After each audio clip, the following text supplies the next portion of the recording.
Welcome, everybody, to another Book of the Month. This month, we have a special treat for you. Greg, what do we got? We have The Culture Code by Daniel Coyle. Yeah, this has been a book that was recommended to us by one of our customers, and sadly, they couldn't make it to join us for this month, but we're hoping we can snag them for another one. But yeah, Keith, what did you think of it? I really liked it. It was kind of a change of pace from some of the other books we do. I know a lot of stuff we talk about business processes and things like that. This book kind of talks about forming a tight group and, that culture within that group. So we all kind of think alike. So the book is broken up into 3 parts: security, vulnerability, and purpose. Keith, you kind of want to jump in on what security means in the context of the book? Sure. I think, Coyle was talking about the group. You want to be a part of a group where you feel like you belong. And so, when it comes to security of a group, you want to make sure that you're like-minded individuals and when you feel wanted. And I think he talks about belonging cues, when you see, you feel like you're part of the group. Yeah, one of the examples is the San Antonio Spurs, where their coach, I'm going to butcher his name, Popovich. Big Papa Popovich. Greg Popovich. Greg Popovich. There we go. He does a really neat thing where not anyone can be a Spur. And him and his coach, he has a culture around being specifically a Spur. And he looks for a type of person that's going to meld well with them. He genuinely listens to them. He cares for them. All the different stuff that knows that they know that they belong to the group. So part of the quote that I really liked from that chapter was, "You are part of this group. This group is special, and we have high standards here. And I believe that you can achieve those standards. And if you can give those right cues, a person will fit much better than if you didn't, and they'll think of themselves as an individual outside the team." So one part about being a group and not just an individual, they had a really good example in the book with Google and AdWords. Yeah, there was that guy that invented AdWords, and he just thought he was just doing his regular job, is all he thought. He never thought anything of it. And years later, he was interviewed about it, and he just kind of didn't think the AdWords thing was a very big deal, but it turned advertising on the internet upside down in its entirety. But he just thought it was like part of his job, and that's where he belonged. Yeah, and it ended up making Google billions of dollars. Yeah. But he didn't feel entitled, like, oh, I did the work and that I'm entitled to this. He was part of the company and the culture. And like everybody was trying to make something, and he just happened to make it better exponentially. Yeah, the next part is vulnerability.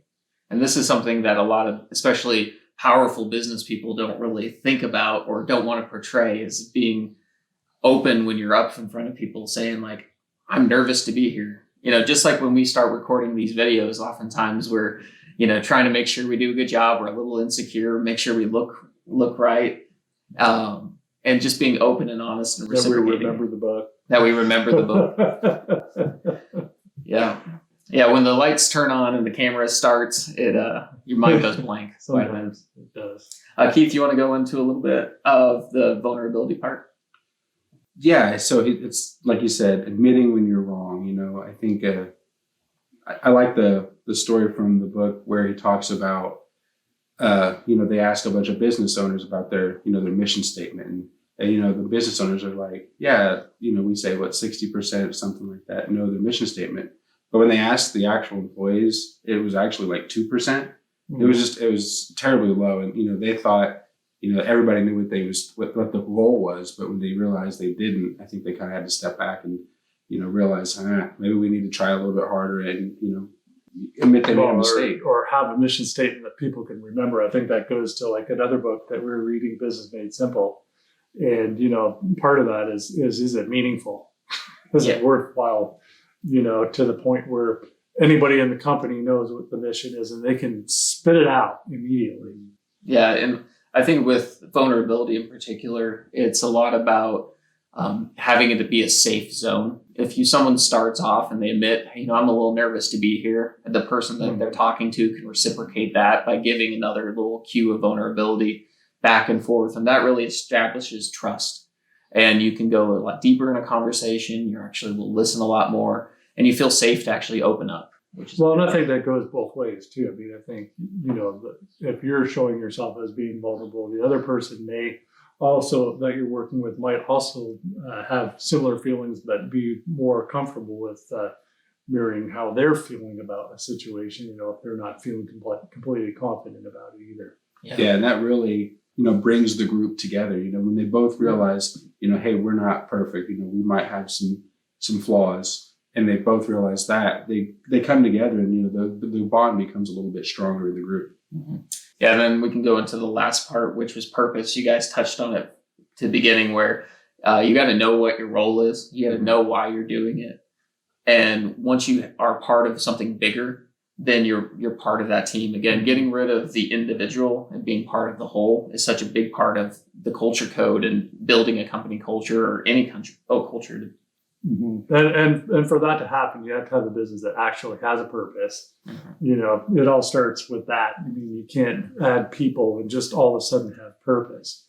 You have to have a reason for being. And a lot of companies, they just don't have that. It's just kind of, well, even in the book, I mean, the different groups he talks about, from Navy SEALs, being part of that group, to Pixar, to medical field people, they all have that different, they all have a different purpose. And so you want to get people who are like-minded and want to fulfill that purpose together. Yeah, and there's really two different types of ways he describes it, because there's you handle stuff differently in a military setting than you would a medical setting compared to creating a movie. The process is really having it where each person knows their role, knows how to execute it exactly. And then the next part is the creativity, is that they're allowed to fail until they get it right. Tear each other down, not personally, but, that's like Pixar, every movie starts out as being horrible, mm-hmm. And then they just kind of rip it to shreds until they end up building something that is, greater than the sum of all its parts. Yeah, and that's the thing too. He talks about there's a lot of conflict in cultures, and when it's not personal, it's about achieving high standards for a purpose, a goal for the company, for the customer. It's all done for the betterment of the whole, and that's a big thing where you can be open but also be critical. And you can only do that when the group is together. Another good part in the book I think he talked about was sometimes the distance between your colleagues. It really puts a strain on the culture itself. And, here in our office, I think we're all probably 10 to 15 feet apart. We can all see each other. Well, other than Tara. Yeah. Poor Tara, she's at home. Yeah. But being close knit together, he's talked about Pixar, how they were all on different floors of the building. And, it was hard to communicate and, get their message across. But when Ed Catmull, when he became the head guy of Pixar, he brought them all on that same floor, and they were all together. And Pixar just hammers out hit after hit after they did that. Yeah, they talk about collision zones where there is time where you need to be isolated and have that deep work on your own, but you have a way of running into each other and just naturally forming relationships, naturally forming ideas and bouncing stuff off. The part of the book too where he talked about bringing in really good food, for a very fair price. So everyone ate lunch together and communed, and that you build a really strong culture because of that. Mm-hmm. And that's the biggest part of it, I think, where just making it where everyone can naturally want to be together, feel safe to be there, knows what they're doing, is just an amazing part of it. Mm-hmm. I guess, Keith, if we want to wrap up, what was some of the biggest takeaway you got from the book? Probably what I liked most about the culture code is just, that closeness, that like-minded groupthink, those belonging cues that you get when, you find that you fit in with a group and they all meld together and just, like when I started with you guys, it just naturally felt like a good culture to be a part of. And I'm really happy to be a part of that.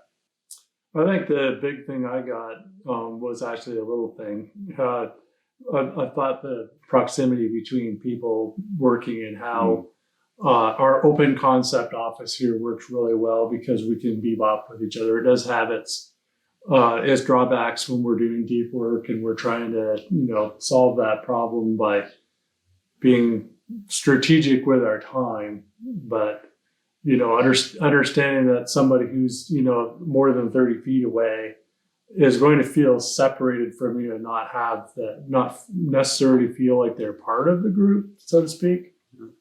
But that's kind of what I got out of it.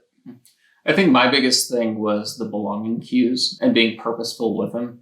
There was a part in the story where they talked about students that they viewed as gifted, and they told the teachers that half the students were above average and half the students were below average. Duh.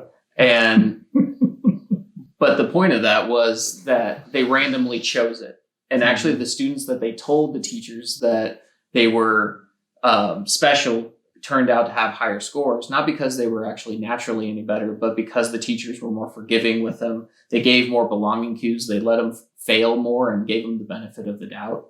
And if we can instill that with every interaction we have with people in our lives, people in business, you'll form tighter bonds. You'll make them or allow them to succeed better.